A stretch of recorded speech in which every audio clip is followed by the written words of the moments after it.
የፓራጓይ ሴናተር ሴሌስቴ አማሪያ በኬሊያን ኤምባፔ ላይ የሰነዘረችው የዘረኝነት አስተያየት መነጋገሪያ ሆኗል። ፈረንሳይ በዓለም ዋንጫ ጥሎ ማለፍ ፓራጓይን 1-0 አሸንፋ ከውድድሩ ካስወጣቻት በኋላ ነበረ ነገሩ የተፈጠረው። ፈረንሳዊ ለመምሰል የሚጣጣር ቀኝ የተገዛ ካሜሮናዊ ቂመኛ በአቋራጭ የበለዘገ ትዕቢተኛ ነው።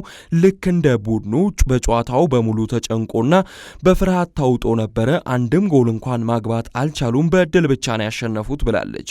ብዙዎች እንግዲህ የፓራጓይ ቡድንን የምንወቅስበት ብቸኛው ነገር በጨዋታው ሲጠናቀቅ ኤምባፔን ፊቱን በጥፊ አለመምታታቸው ነው ስትል አስተያየት የሰጠች ሲሆን ይህንንም የምለው የእግር ኳስ አድናቂ እንኳን ሳልሆን ነው ስትል አነጋጋሪ አስተያየት ሰጥታለች።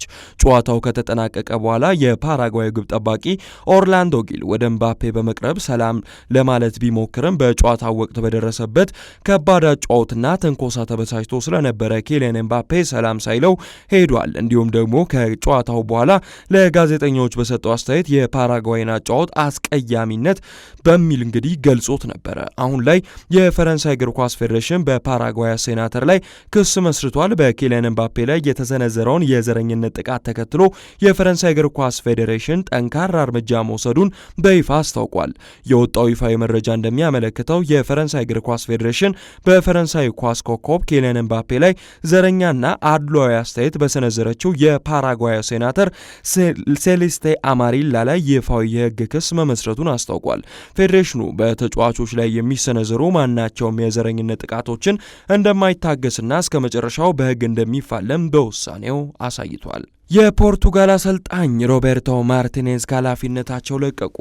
የፖርቱጋል ብሔራዊ ቡድን አሰልጣኝ ሮቤርቶ ማርቲኔዝ ከጨዋታው በኋላ ኃላፊነታቸውን ለቋል። ይህ የመጨረሻ ጨዋታዊ ነው፣ የፖርቱጋልን ሕዝብ አመሰግናለሁ ሲሉ ሮቤርቶ ማርቲኔዝ ተናግረዋል።